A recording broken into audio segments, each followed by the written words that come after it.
B Y. ವಿಜೇಂದ್ರರಿಗೆ high command ನಾಯಕರು ಒಂದು ಸಲಹೆಯನ್ನು ಕೊಟ್ಟಿದ್ದಾರೆ. ನೀವು ಎಲ್ಲ ವರ್ಗದವರನ್ನು ಕೂಡ ವಿಶ್ವಾಸಕ್ಕೆ ತೆಗೆದುಕೊಳ್ಳಬೇಕು. ವಿಜೇಂದ್ರರಿಗೆ ಹೈಕಮಾಂಡ್ ಖಡಕ್ ಸೂಚನೆ. ಸ್ಟ್ರಾಟರ್ಜಿ ಬದಲಿಸಿಕೊಂಡ್ರ ಬಿಜೆಪಿ ರಾಜ್ಯಾಧ್ಯಕ್ಷ. ಎಲ್ಲರನ್ನೂ ವಿಶ್ವಾಸಕ್ಕೆ ತೆಗೆದುಕೊಳ್ಳುವುದರಿಂದ ಆಗಬಹುದಾದ ಲಾಭಗಳೇನು? ವಿಜೇಂದ್ರರಿಗೆ ಹೈಕಮಾಂಡ್ ಖಡಕ್ ಸೂಚನೆಯನ್ನು ಕೊಟ್ಟಿದೆ. ಸ್ಟ್ರಾಟರ್ಜಿ ಬದಲಿಸಿಕೊಂಡ್ರ ಹಾಗಾದ್ರೆ ಬಿಜೆಪಿಯ ರಾಜ್ಯಾಧ್ಯಕ್ಷ ತಂತ್ರಗಾರಿಕೆಯನ್ನು ಬದಲಿಸಿಕೊಳ್ಳಬೇಕಾಗಿ ಬರುತ್ತೆ. ರಾಜ್ಯದಲ್ಲಿ ಅಧ್ಯಕ್ಷರಾಗಿ 2 ವರ್ಷ ಪೂರೈಸಿರುವ ವಿಜೇಂದ್ರ ನಾನಾ ತಕರಾರು, ಅನೇಕ ಅಭ್ಯಂತರ, 10 ಆಕ್ಷೇಪಣೆಗಳು, ಆಂತರಿಕ ಸಂಘರ್ಷ ತಡೆಯಲು ಮುಂದಾದ ವಿಜೇಂದ್ರ ಸಂಘರ್ಷ. ಬಿಜೆಪಿ ಹಿರಿಯ ನಾಯಕರ ಮನೆಗಳಿಗೆ ಭೇಟಿ ಈಗಾಗಲೇ ಸಕ್ರಿಯರಾಗಿ ಮಾಡ್ತಿದ್ದಾರೆ. ದೀಪಾವಳಿ ಹಬ್ಬದಲ್ಲಿ ಎಲ್ಲ ನಾಯಕರ ಮನೆಗೆ ಭೇಟಿ ಈ ಹಿಂದೆ ಹೋಗಿದ್ರು. ಕುಮಾರಸ್ವಾಮಿ, ಆರ್ ಅಶೋಕ್, ಬೊಮ್ಮಾಯಿ ಹೀಗೆ ಅನೇಕ ಜಾತಿವಾರು ನಾಯಕರುಗಳ ಮನೆಗೆ ಭೇಟಿ ಕೊಟ್ಟರು. ಸಿಟ್ಟಾಗಿದ್ದ ಎಸ್.ಆರ್. ವಿಶ್ವನಾಥ್ ನಿವಾಸಕ್ಕೂ ಕೂಡ ಭೇಟಿ ಕೊಟ್ಟಿದ್ದ ವಿಜೇಂದ್ರ ಸದಾನಂದ ಗೌಡ, ಗೋವಿಂದ ಕಾರಜೋಳ, ಸುನಿಲ್ ಕುಮಾರ್ ಮನೆಗೂ ಕೂಡ ಭೇಟಿ ಕೊಟ್ಟಿದ್ರು. ಸದ್ಯದಲ್ಲೇ ರಮೇಶ್ ಜಾರಕಿಹೊಳಿ, ಯತ್ನಾಳ್ ಭೇಟಿಯಾಗುವ ಸಾಧ್ಯತೆಗಳಿದ್ದಾವೆ. ಎಲ್ಲರನ್ನೂ ವಿಶ್ವಾಸಕ್ಕೆ ತೆಗೆದುಕೊಳ್ಳಿ. ವಿಜೇಂದ್ರರಿಗೆ ಹೈಕಮಾಂಡ್ ಖಡಕ್ ಸೂಚನೆ. ಮಾಜಿ ಪ್ರಧಾನಿ ಎಚ್.ಡಿ. ದೇವೇಗೌಡರು ಆಗಾಗ ಹೇಳುತ್ತಿದ್ದ ಒಂದು ಮಾತು, ರಾಜಕಾರಣಿಗಳು ಗಾಜಿನ ಮನೆಯಲ್ಲಿರುವಂತಹ ಆಳುಗಳು. ಗಾಜಿನ ಮನೆಗೆ ಎಲ್ಲಿ ಪೆಟ್ಟಾದ್ರೂ ಕೂಡ ಆ ಮನೆಗೆ ನಷ್ಟ. ಇದು ದೇವೇಗೌಡರು ಆಗಾಗ ಪದೇ ಪದೇ ಹೇಳ್ತಾ ಇದ್ದಂಥ ಮಾತು. ಅದು ಇವತ್ತು ವಿಜೇಂದ್ರರಿಗೆ ಅರ್ಥ ಆದಂಗೆ ಕಾಣ್ತಾ ಇದೆ. ವಿಜಯಪುರದಿಂದ ಕಲ್ಲು ಬಿದ್ದರು, ದಾವಣಗೆರೆಯಿಂದ ಕಲ್ಲು ಬಿದ್ದರು, ಮಂಗಳೂರಿನಿಂದ ಬಿದ್ದರು, ಬೆಂಗಳೂರಿನಿಂದ ಬಿದ್ದರು, ಹೊಡೆಯೋದು ಗಾಜಿನ ಮನೆ. ಆ ಗಾಜಿನ ಮನೆಯ ಸಾಮ್ರಾಟನಿಗೆ ಪೆಟ್ಟಾಗುತ್ತೆ. ವಿಜೇಂದ್ರರ ಪಟ್ಟದ ಆರಂಭದಿಂದ ಬಿಗಿನಿಂಗಿಂದಲೂ ಕೂಡ ಸಾಕಷ್ಟು ಆರೋಪಗಳು, ಸಾಕಷ್ಟು ಪ್ರತ್ಯಾರೋಪಗಳು, ಅನೇಕ ಆಕ್ಷೇಪಣೆಗಳೆಲ್ಲ ಬಂತು.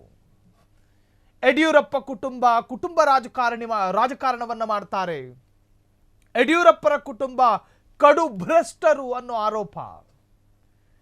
ವಿಜೇಂದ್ರರ ಆ ಒಂದು ಪೂರ್ಣಾವಧಿ ಆಡಳಿತಕ್ಕೂ ಕೂಡ ಬ್ರೇಕ್ ಹಾಕುವಂತೆ ಬಸನಗೌಡ ಪಾಟೀಲ್ ಯತ್ನಾಳ್ ಬಹಿರಂಗ ಸಮರವನ್ನು ಸಾರಿದ್ರು, ಈಗಲೂ ಸಾರಿದ್ದಾರೆ.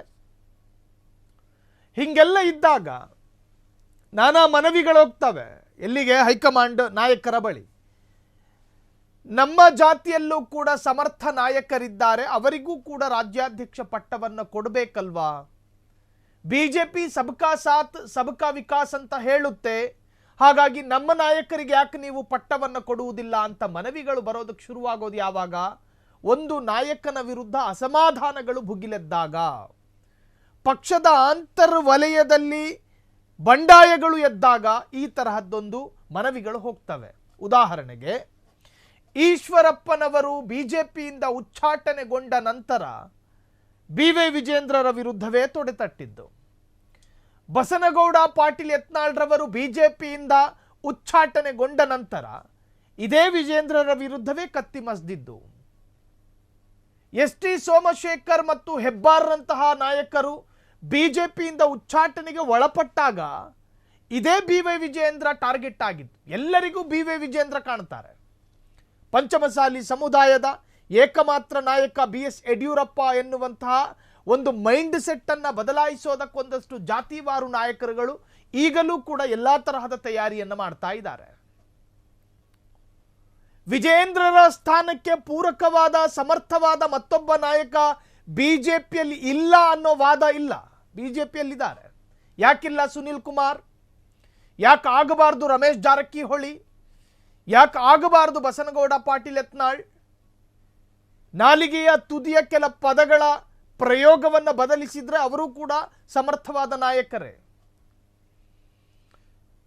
ಬಿ.ವೈ. ವಿಜೇಂದ್ರರ ವಿರುದ್ಧ ಇರತಕ್ಕಂತಹ ಅತ್ಯಂತ ಪ್ರಮುಖ ಆರೋಪ ಏನು? ಕಾಂಗ್ರೆಸ್ ಜೊತೆಗೆ ಅಡ್ಜಸ್ಟ್ಮೆಂಟ್ ಪಾಲಿಟಿಕ್ಸ್ ಮಾಡ್ತಾರೆ. ಸಿದ್ದರಾಮಯ್ಯರ ನಾನಾ ತರಹದ ಆರೋಪವನ್ನ ಎಲ್ಲೂ ಕೂಡ ಖಂಡತುಂಡವಾಗಿ ಬಿ.ವೈ. ವಿಜೇಂದ್ರ ವಿರೋಧ ಮಾಡಿದ್ದು ನಾವು ಕಾಣೋದಕ್ಕೆ ಸಾಧ್ಯ ಇಲ್ಲ. ಡಿ.ಕೆ. ಶಿವಕುಮಾರ್ ಅವರ ಟನಲ್ ವಾರ್ ವಿಚಾರವಾಗಿ ಸಮರ್ಥವಾಗಿ ಡಿ.ಕೆ. ಶಿವಕುಮಾರ್ ಅವರನ್ನು ಎದುರಿಸಿದ ವಿಜೇಂದ್ರರನ್ನ ನಿಮಗೆ ನೋಡೋದಕ್ಕೆ ಸಾಧ್ಯ ಇಲ್ಲ. ಕಾಂಗ್ರೆಸ್ಸಿಗರೊಂದಿಗೆ ಅಡ್ಜಸ್ಟ್ಮೆಂಟ್ ಪಾಲಿಟಿಕ್ಸ್ ಮಾಡ್ತಾರೆ ಬಿ.ವೈ. ವಿಜಯೇಂದ್ರ. ಈ ಆರೋಪ ಮಾಡಿದ್ದು ಬಿಜೆಪಿಯ 3-4 ಬೆರಳೆಣಿಕೆ ನಾಯಕರುಗಳು.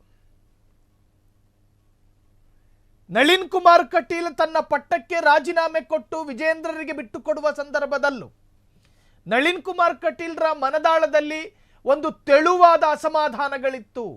ನನ್ನಂತೆ ವಿಜೇಂದ್ರರು ಆಡಳಿತ ನಡೆಸೋದಕ್ಕೆ ಬರೋದಿಲ್ಲ, ನಾನು ಅಕ್ಕಪಕ್ಕದಲ್ಲಿರುವ ವಿರೋಧ ಪಕ್ಷದವರನ್ನ ಖಂಡಿಸುವಷ್ಟು ವಿಜೇಂದ್ರರು ಖಂಡಿಸಲಾರರು ಅನ್ನುವಂಥ ಒಂದು ಆರೋಪವನ್ನು ಹೊರಿಸಿದ್ರು. ಅದೇನೇ ಇರಲಿ, ಒಟ್ಟಾರೆ ಈಗ ಎಲ್ಲರನ್ನೂ ವಿಶ್ವಾಸಕ್ಕೆ ತೆಗೆದುಕೊಂಡು ನೀವು ಮುನ್ನಡಿಬೇಕು, ಆಂತರಿಕ ಸಂಘರ್ಷಕ್ಕೆ ಎಲ್ಲೂ ಕೂಡ ಎಡೆಮಾಡಿ ಕೊಡಬಾರ್ದು.